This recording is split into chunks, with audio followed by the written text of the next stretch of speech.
All right, so I want to try something somewhat new here. We're trying to do more case studies on this show. This is the feedback we got that people would like to hear more details about real people's experiences putting these ideas into practice. As I've mentioned, the medium term goal is calls. We want to have people call in live and actually interact with me. That's all complicated. Sound is complicated. Don't even get me started on that, but we're working on it. In the meantime, I'm also soliciting, you can send in text case studies in the same question survey that you can use to submit your questions. That link is in the show notes. But I wanted to read one today from Josh, who is a network engineer who's in his 20s. All right, so here's what Josh had to say, and I'll just read this. A world without email got my team and me through a crisis.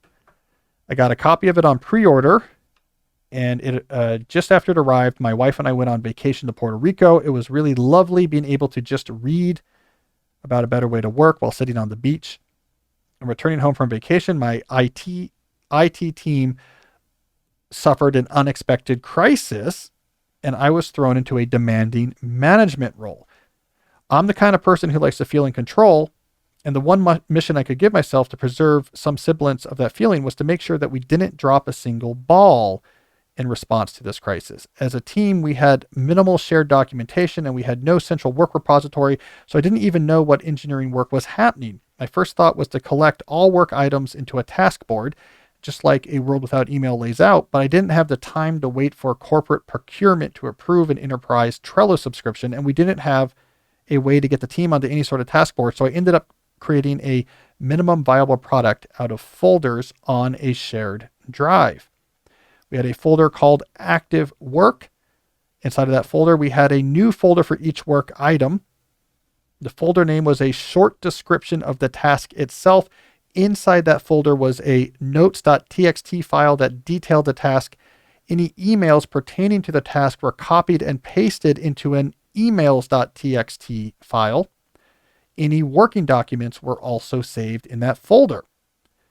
So for example, we might have a folder named Design Data Center Core that would contain a notes.txt file detailing all the design considerations and a working diagram and a spreadsheet also in that folder. If I were to take ownership of a task, I would modify the folder name to indicate that. So now it might say Josh, Design Data Center Core. That way, an alphabetical sort of the active work folder would isolate all of my work.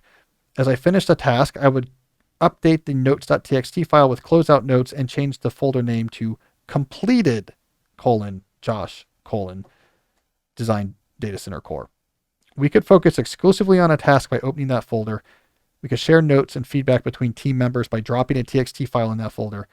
We could see work in progress at a glance. We had a way to gather detailed information about a task without actually having to own the task and start working on it. We only used that system for a couple of months, but it accomplished its goal. We didn't drop or forget even a single task. There were no external teams at my company that felt like they needed to escalate issues to my manager. We were able to share the increased workload through the team, even though I was primarily the one collecting information about work items. From there, we were able to move to a real task board, and 18 months later, our little team is now seen as an agile transformation leader within our broader organization. All right, it's a cool case study because two reasons. One, it highlights something I say often on this show, which is when it comes to organizing work, especially in teams, start with the process first. What makes the most sense for us to organize our work? And then two, figure out what tools you need to implement that. And that is exactly what Josh did in that story, because they couldn't procure the right tools fast enough. They said, we can just use text files and folder names, and it worked great. What mattered was the process. And then once they got approval to switch to a task board, they switched to a task board, but it was that process that they switched to a task board. And it didn't really matter if they were implementing it by changing the name of folders or if they're on a Trello board, it was the same process. And so I think that's really cool to see. And then two, I just like that specific setup. That's a cool system, right? Folders for each thing that we're actively working on. All of the information relevant to that thing go into that folder, including relevant emails. Have a key README file in each folder that gives you the overview of exactly where everything lands. Put your name into the directory title so we know who's working on what. That's a great system. And see what Josh said there. Josh said all of the incoming was directed at him. So this was in his elaboration, he explained it's a IT team within a big organization. So IT teams get hammered with build us this, fix this, add this new feature, implement this system. It's all day long. It all came to Josh. And yet he said he felt like all this work was very intelligently distributed to the whole team. Everyone was working on different things.